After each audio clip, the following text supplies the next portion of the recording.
با برنامه خبری و تحلیلی اخبار آزادی خوش آمدید. سلام، من مومین احمدی با همکارانم در خدمت شما هستم.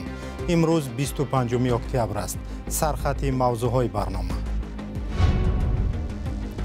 نرخ گاز مایع در تاجیکستان باز هم گرانتر شد. نگرانی ساکنان و راننده های مسافرکش از چیست؟ ما اکنون زفرافکه میکنیم و گازمو قیمت باشدم همین کلینت ها ده جبرده این کار. نقشه ساختن نیروگاه‌های بادی و آفتابی تا سال 2030. در همایش در دوشنبه راه‌های تولیدی بیشتری نیروی برق را بحث کردند. حاصل فراوان سیب برخی باغداران در جنوب تاجیکستان را خرسند کرده است. و گاز مایع که بیشتر از 50% ماشین‌های کشور با آن حرکت می‌کنند کمچین و گران شده است. بالا رفتن قیمت این مواد سوخت که 2 ماه پیشتر ارزان بود، حالا به قیمت دیگر مال و مواد تأثیر گذاشت و بخصوص به همیان مردمی کمبیزاحت ضربه زده است.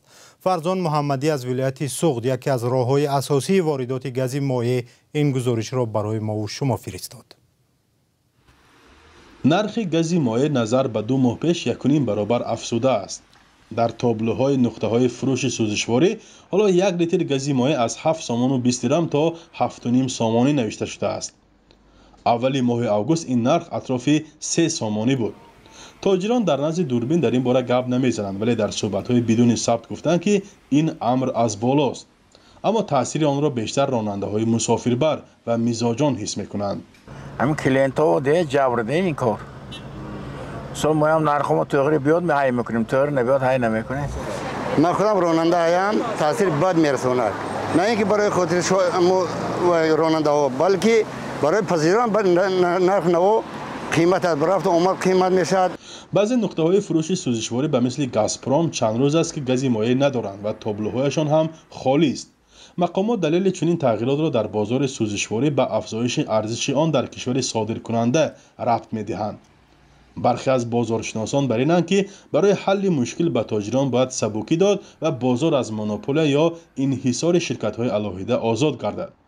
کمبود گاز در بعضی نقطه‌های فروش سوزشواری و هم بالا رفتن نرخ آن رانندگان را نگران کرده است. ما یک میریم ببینیم هیچ فایده نمیمونه. هم کس برای فایده کار میکنه. اگر رفته قیمتش اگر مجبور ما شوفر مونیم دیگر کار برویم، چون این دیگه گاز قیمتش کار کردن بعضو میشه. ما اکنون کلان شدیم، یک مادی کاری که نتونیم باری بر همین یک برده نانی افتانو ما دکار کنم. نمایندگان خدمات ضد انحصاری تاجیکستان گران شدن گاز مایع را موقتی نامیده بدون شرح بیشتر گفتند چنین روند به ارزش گاز وارداتی از قزاقستان بستگی دارد. بخش کلان گاز مایع به تاجیکستان از قزاقستان می‌آید.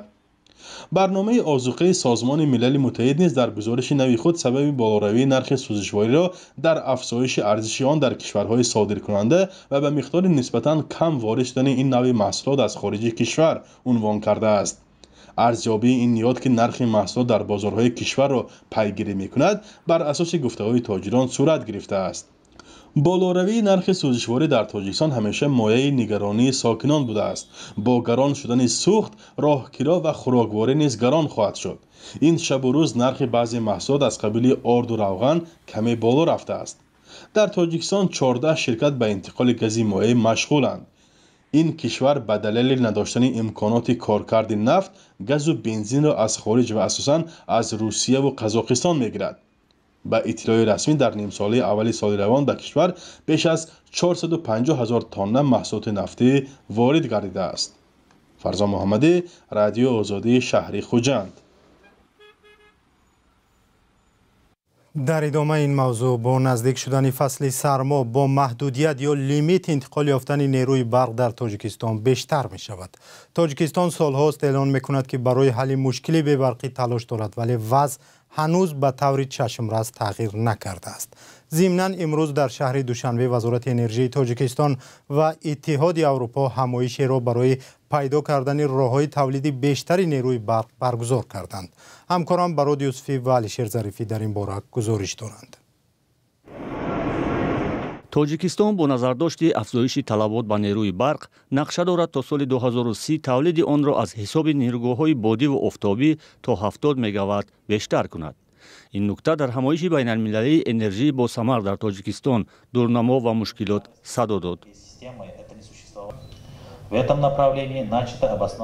дар ин самт асоснокунии тарҳҳои иқтидори умумияшон то наздики 56 мегаватт оғоз шудааст, ки дар 5 соли оянда амалӣ хоҳанд шуд. феълан дар тоҷикистон тарҳҳои бузурги ба кор андохтани нерӯгоҳҳои барқии обӣ амалӣ шуда истодааст ва дар 7 соли оянда аз ҳисоби ба кор андохтани нерӯгоҳи барқии обии роғун аз навсозии дигар нерӯгоҳҳои барқии обӣ монанди Норакс, Ҳарбанд, Қайроқум иқтидори энержии Тоҷикистон иловатан 4000 мегаватт нерӯи барқи иловагӣ афзоиш меёбад. иттиҳоди аврупо ки солҳои охир ба энергияи сабз рӯ овардааст, мехоҳад ин комёбии худро ба Тоҷикистон ва кишварҳои минтақа дар миён гузорад. The European Union remains firmly committed to support the implementation of the reform, not least with the иттиҳоди аврупо ҳамчунон ба аҳди худ барои мусоидат дар соҳаи энергетика дар Тоҷикистон содиқ аст. мо ба воситаи барномаи 50 миллион евроии таъмини мунтазами энержӣ ки ба зудии иҷроишаш оғоз мешавад, ба сохторҳои зарурии ин соҳа кӯмаки коршиносӣ мерасонем. барнома дар шаффофияти бештар дар бозори энергетикӣ кӯмак мекунад, ба сармоягузории хусусӣ ба соҳаи энергетикии эҳёшаванда ва тарҳҳои истифодаи босамари он мусоидат менамояд. дар соҳаи энержии эҳёшаванда мо бахусус ба сохтмони нерӯгоҳи барқии обии 11 мегаваттии Себзор дар Бадахшон кӯмак мекунем. ин тар дар таъмини мунтазами минтақа бо нерӯи барқ ва содироти барқи изофӣ ба Афғонистон кӯмак мерасонад.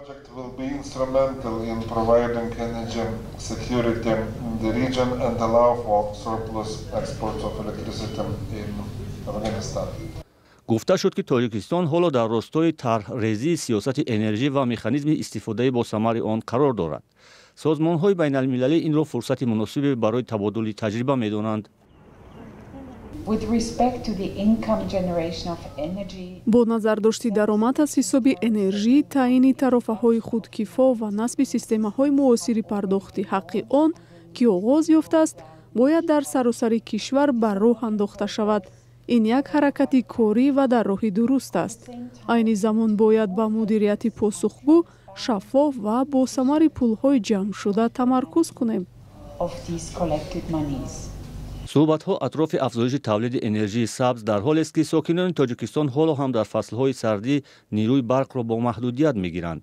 мунтақидон бар инанд ки то замоне ки мудирияти дуруст ва шаффофият дар низоми фурӯши барқ ва ҷамъовариву истифодаи маблағи он таъмин нашавад, бунёди нерӯгоҳҳои нав ва афзоиши тавлиди барқ наметавонад мушкилро ба пуррагӣ ҳал кунад.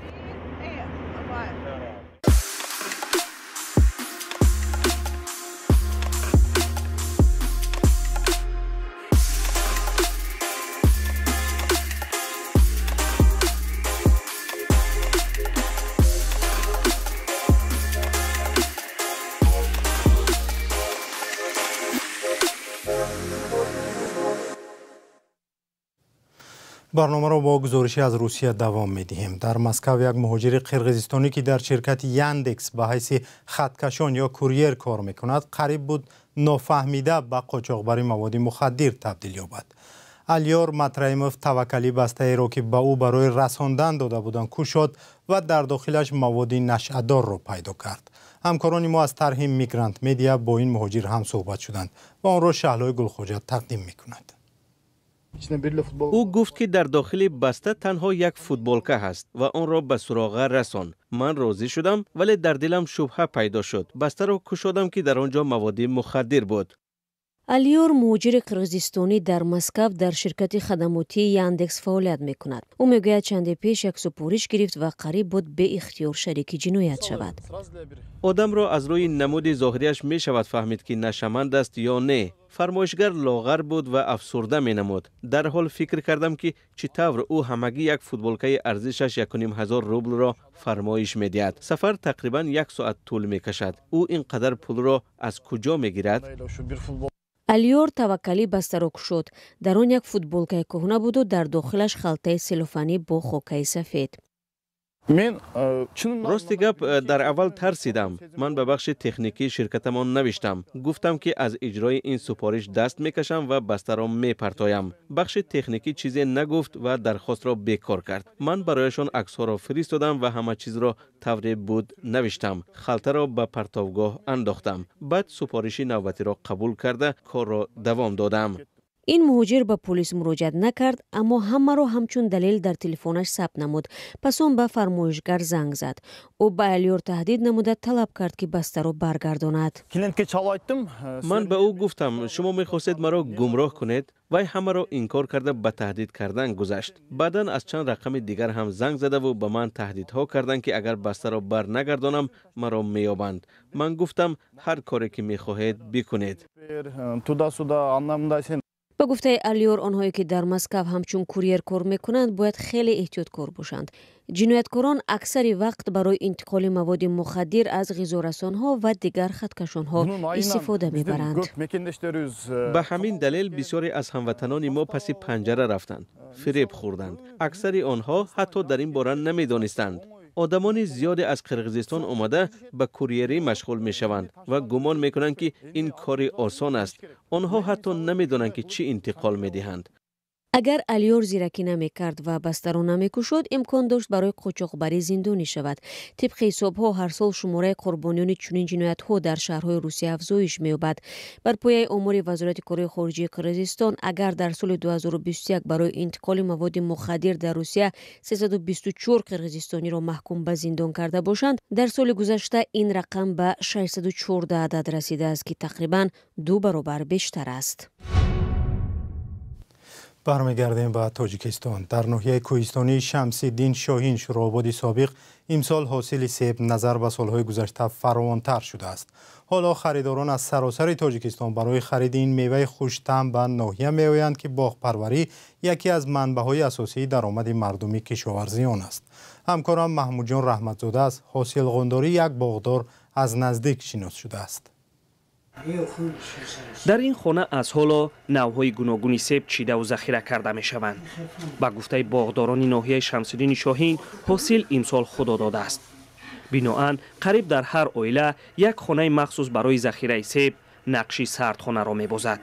در این خانه نزدیکی 3 تن سیب ذخیره شده است. ما در عرفه حاصل قنداری هستیم که ما یک قسمتی که در صحرا باغ داشتیم و را جمع‌آوری کرده ذخیره کردیم. حاضر باشد از زمین‌های نزد حولگی درختان میوه‌ها را جمع‌آوری کرده ایستاده‌ایم. خواجگی دهقانی زیدلو در مرکز ناحیه واقع است. 5 هکتار زمین دارد و 1 هکتارش سیبزار است. اینجا 3 نوع سیب دیده می شود. با گفته رهبر خواجگی همه سیب‌های او خریداری خود را دارد. سمیرینکو، گلدن دلیشیس، زرد سیب، سرسیب باشد، کرپسون می باشد. 3 نمودی سیب ما پرورش میکنیم در باغ. این چنین با نوک هم داریم. نوک‌های نوع‌های زمستانه و پیش‌فزک نشپاتی داریم. باغداران امسال سیب چینی را پیشتر آغاز کرده اند. سالهای گذشته تا آخر نوامبر سیب در تن درخت نگاه داشته میشد. شتابی باغ پروانا را به تغییر اقلیم پیوند می‌دهند. سال گذشته زمستان زود رسید و حاصلی زیاد ناچیده ماند. خریداران سیب ناحیه شمس‌الدین شاهین تاجران دوشنبه ولایتی سوغد بوده اند. امروز علاقه مردم سیب را از خودی باغ و این چین جمع‌آوری نموده علاقه به فروش برداشتن. مردم از ناحیه‌های جمهوری از جمله از ولایت سوغد از ولایت ختلان اومده خریدار کردن. به بازارهای شهر دوشنبه مردم پیشکش می‌کنند. 1 کیلو سیب در خود ناحیه 4-5 سامانی است. با رسیدن به بازارهای ولایت ختلان و پایتخت از 10 سامانی می‌گذرد. خریداران میگویند با وجود فراوانیش سیب و عموما میوه امسال قیمت‌تر است. باغداران این را به فایده ستانی تاجران بستگی می‌دهند. با وجود بنیاد سردخانه‌ها و تلاش دولت به سمت ارزانی، بازار حکم خود را می‌گذارد. معلوم نیست ذخیره‌های زمستان تا کجا به نرخ تاثیر خواهند داشت. محمود جان احمدزاده، آزادی، ناحیه شمس‌الدین شاهین. سپاس که تا پایان برنامه ما را همراهی کرده. تا دیدار در برنامه‌های دیگر.